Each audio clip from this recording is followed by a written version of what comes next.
As presidenciais do Brasil são tema para análise neste Fala Portugal, com a presença em estúdio de Nuno Vinha, subdiretor do Jornal Económico. Boa noite, seja muito bem-vindo. Boa noite, Eduardo.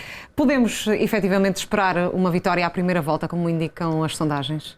É uma boa questão e as sondagens recentes têm vindo a dar cada vez mais essa possibilidade. A última, acho que foi da Datafolha, tem pouco mais de um dia, dão 49% ou 50% a Lula, o que 50% garantiria... 34% a Bolsonaro. 34% a Bolsonaro, garantiria uma vitória à primeira volta. Mas também sabemos que há margem de erro, que há o chamado voto envergonhado e que há o receio, de acordo com alguns estudos, de muitos eleitores brasileiros de exporem a sua intenção de voto. É verdade, aliás, nós sabemos que Jair Bolsonaro não tem verdadeiramente um partido, portanto... É difícil de ver, às vezes, qual é que é o real apoio que uma pessoa nestas condições tem, porque é muito difícil de medir, porque a base militante de um partido é que basicamente indica quem é que pode ser consultado, etc. Portanto, é difícil às vezes, como falava bem do voto envergonhado.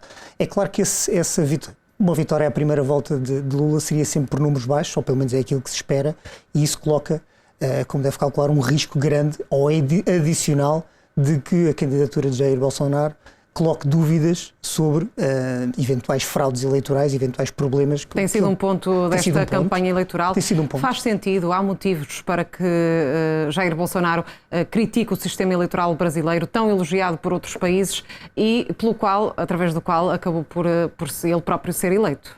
E essa questão de pôr em causa o próprio sistema e, a partir de certo momento, duvidar dos resultados quando os resultados não são bons, já foi estudado nos Estados Unidos. A partir de uma certa altura, sempre que um candidato começava a pôr em causa demasiado e pedia várias vezes a recontagem ou fazia alusões a isso, começava a virar-se contra ele.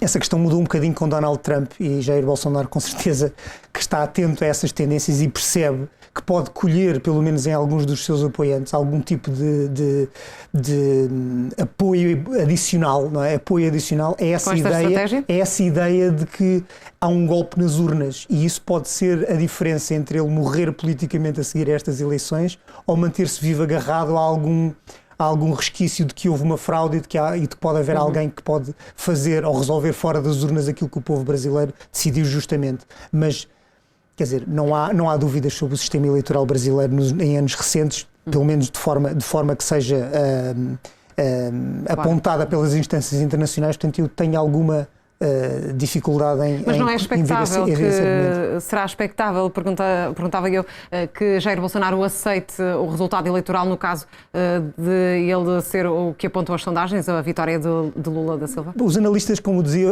apontam exatamente o risco de, se essa diferença for curta, haver sempre a tentação de pôr em causa, isto no caso de uma vitória à primeira volta.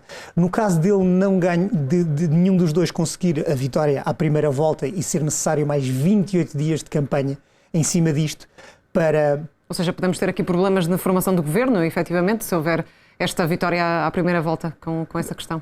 É possível, mas se não existir essa vitória à primeira volta, são 28 dias de campanha em que tudo aquilo que nós vimos no debate, neste último debate, das acusações, praticamente aquilo que nós diríamos em Portugal, quase ataques rudes e um bocadinho mal educados em relação de um candidato ao outro, com acusações de mentiras, etc. Aliás, vimos ali Jair Bolsonaro a falar sobre a vacinação, que nenhum país recebeu vacinação em 2020, o que é factualmente errado.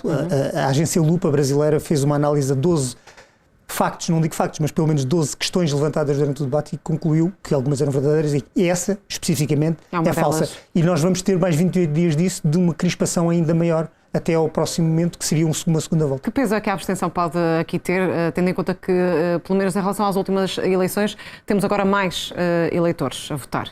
Certo.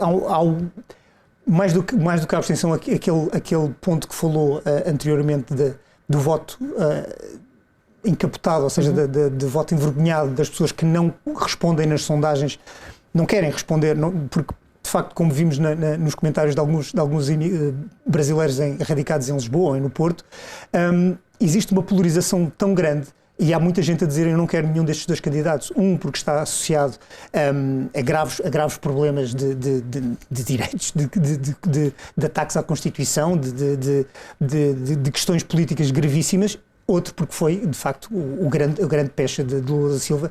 Essas acusações e condenações por corrupção polarizaram tanto que as pessoas podem, pura e simplesmente, ter talvez uma menor tendência para ir para o voto útil, que é, isto está quase ganho pelo Lula, eu vou votar no Lula, mas depois tem um bocadinho de dificuldade em admitir isso, mesmo nas pesquisas, nas sondagens nos dias antes da votação.